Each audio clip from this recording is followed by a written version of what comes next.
That's what this Rowling thing is all about, Bill O'Reilly began, but listen to the rest of it anyway. It's another in the indoctrination thing. The Rowling thing? Author J.K. Rowling, who answered a reader question about whether one of her Harry Potter characters had ever found love by explaining 1 week ago tonight at Carnegie Hall that the character was gay. The indoctrination thing. Parody for homosexuals with heterosexuals.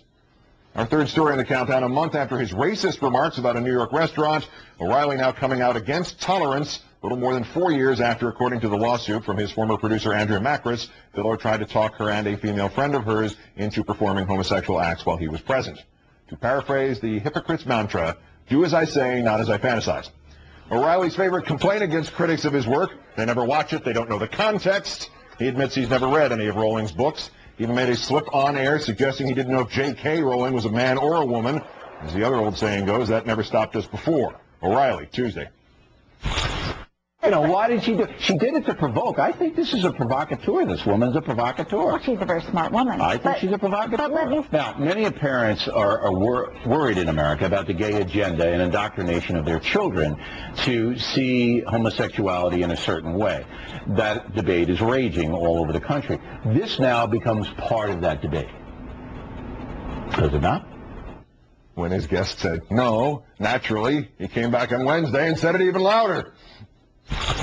There are millions of Americans who feel that the media and the educational system are trying to indoctrinate their children to a certain way of life, and that includes parity for homosexuals with heterosexuals. And that's what this Rowling thing is all about, because she sells so many books, so many kids read it, that she comes out and says, oh, Dumbledore is gay, and that's great, and it's another in the indoctrination thing. That's what the belief system is among some Americans.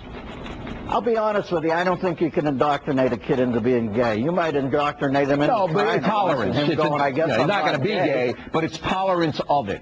That's Dennis Miller looking for the fire exit there. Just for the record, item 40 from the Andrea Macris lawsuit. On or about March 9, 2003, defendant Bill O'Reilly joined plaintiff Andrea Macris and other staff members at the Peninsula Hotel for cocktails. Plaintiff Andrea Macris's college friend was with her. O'Reilly approached the two and commented, University of Missouri, boy, I would have had fun with you two, and alluded to having a menage a trois with plaintiff and her friend. And then there's item 41. On or about May 2003, defendant Bill O'Reilly took plaintiff Andrea Macris and her college friend to dinner. O'Reilly repeatedly propositioned the women, suggesting that the three of them go to a hotel together and have the time of their lives. Just remember, when you do it, it's something being foisted upon America by provocateur indoctrinators like J.K. Rowling. When Bill O'Reilly does it, it's the time of his life. Here's Rachel Maddow, the host of the Rachel Maddow Show on Air America. Hi. Hi, Keith. Now, could it be that I'm just missing something here? Maybe he wants less tolerance of homosexuality in this country, so there's more for him to enjoy on a private basis? Is this just supply and demand dressed up as something bigger?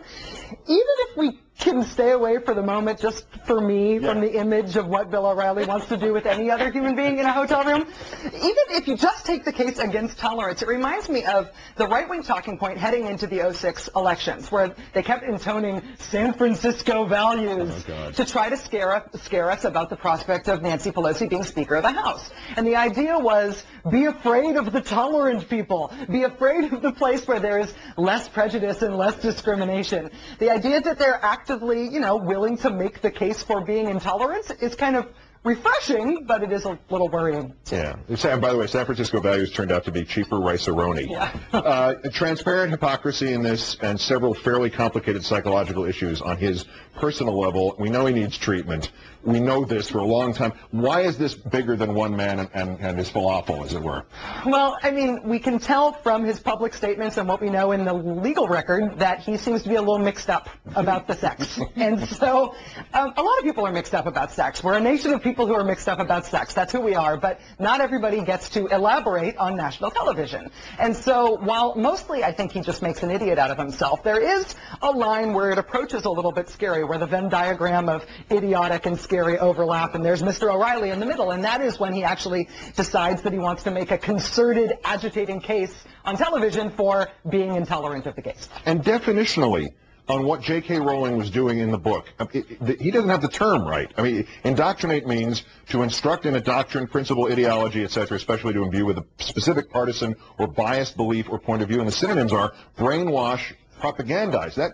There's no way you could, if she announced, well, Dumbledore liked parrots, I mean, she's not trying, that's not indoctrination, is it? Right, Dumbledore wasn't teaching a class in the book to brainwash the kids.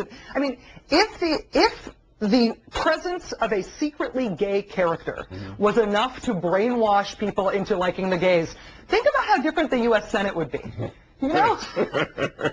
The Senator Dumbledore of Idaho. But we might have something new and germane about the endlessly asked question on this, though, Rachel. How he gets away with this.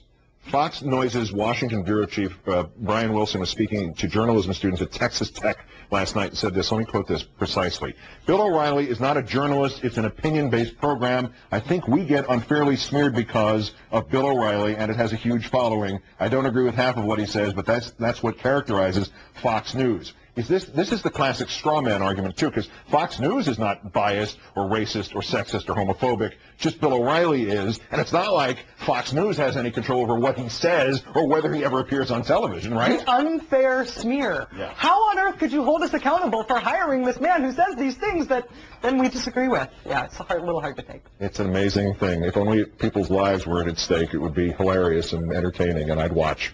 Rachel Maddow of Air America, welcome. Thanks for coming into the place. Thanks for having me, Keith. It's lovely. It is. It's part of the experience.